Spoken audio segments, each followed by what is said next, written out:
What's up, Vikings Nation? Lock in right now because today's Minnesota Vikings news hits a nerve for every fan who still remembers the hopes, the hype, and the heartbreak tied to one draft class that changed the perception of this front office. This is one of those stories that makes you reflect on how fast the NFL can flip the script. Fair or not, this is a moment that keeps following Vikings GM Kwesi Adofo-Mensah, and it starts with the 2022 NFL Draft. A draft that was supposed to launch a new era in Minnesota instead became a constant talking point whenever roster building is discussed. And today, that chapter takes another unexpected turn, because one former first-round pick is officially starting a new journey far away from the Twin Cities.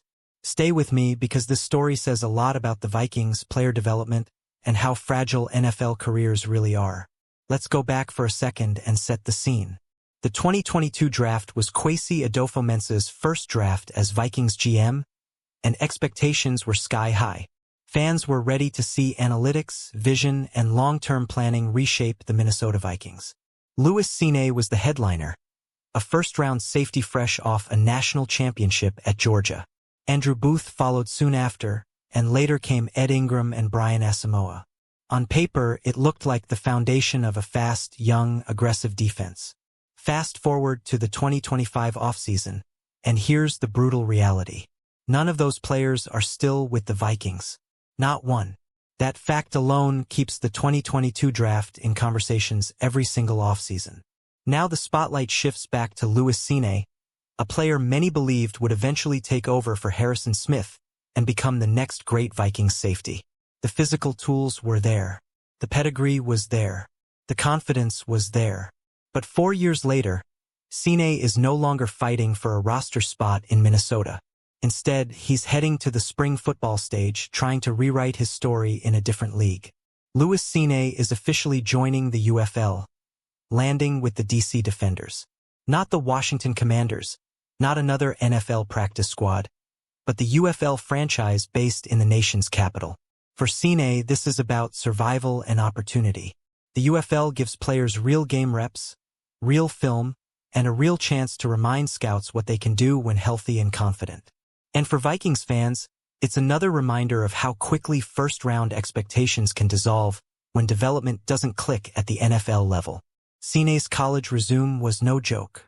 He was a national champion with the Georgia Bulldogs, playing fast, physical football on one of the most dominant defenses college football has ever seen. Many analysts believed that skill set would translate directly to the NFL. Range, tackling, instincts, and leadership. Everything screamed future starter, maybe even future star. But the NFL doesn't care about college hype. It cares about reps, trust, and consistency, and unfortunately for Cine, those things never fully lined up in Minnesota. This week, the UFL held its annual draft, a 2-day event hosted at league headquarters in Arlington, Texas. Day 2 focused on free agents and available veteran talent not under contract with another league. According to the league, 214 players were selected across the UFL on Day 2 alone.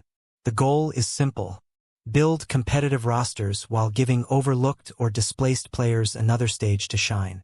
This is the environment Cine is stepping into, a league built on second chances and unfinished business.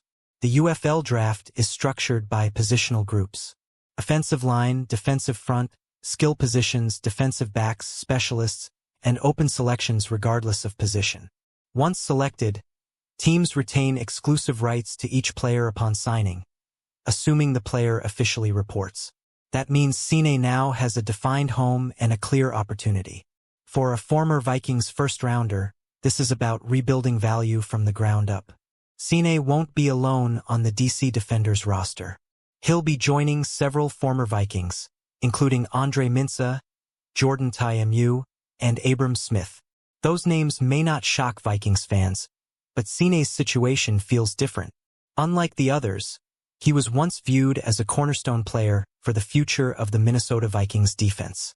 That contrast is what makes this move hit harder for the fan base. When Cine arrived in Minnesota, the vision was clear. He was supposed to learn behind Harrison Smith, develop patiently, and eventually take over as the leader of the secondary. Instead, his early career was defined by setbacks.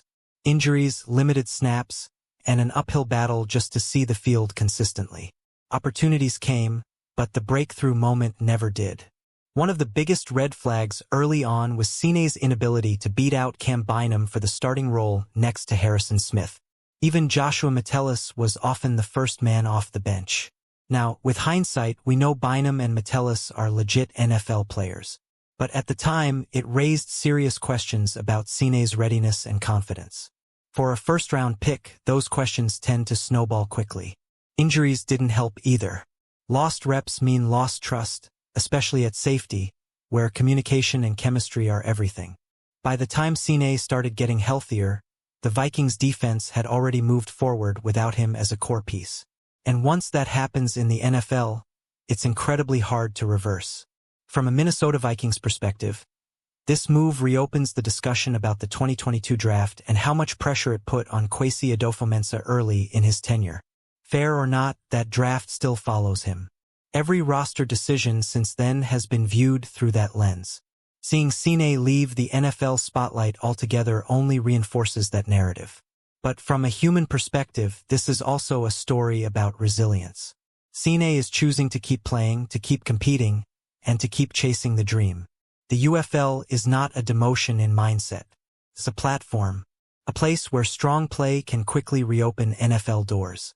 Plenty of players have revived careers through spring leagues, and CINE is betting on himself. For Vikings fans, this is a moment to reflect, not just criticize. Drafting is an inexact science, and development depends on timing, health, and fit. CINE's talent didn't disappear. The situation just never aligned the way anyone hoped. Now the next chapter begins somewhere else. So what does this mean for the Minnesota Vikings moving forward? It reinforces the importance of depth, development, and patience, especially in the secondary. It also highlights how well players like Cam Bynum and Joshua Metellus stepped up when opportunity knocked. Sometimes the best stories come from the unexpected names, not the first-round headlines. As Vikings fans, we'll always wonder what could have been. But we also respect players who refuse to quit. Louis CINE is still writing his football story, just on a different stage for now. If he balls out in the UFL, don't be surprised if NFL teams come calling again. Now I want to hear from you, Vikings Nation.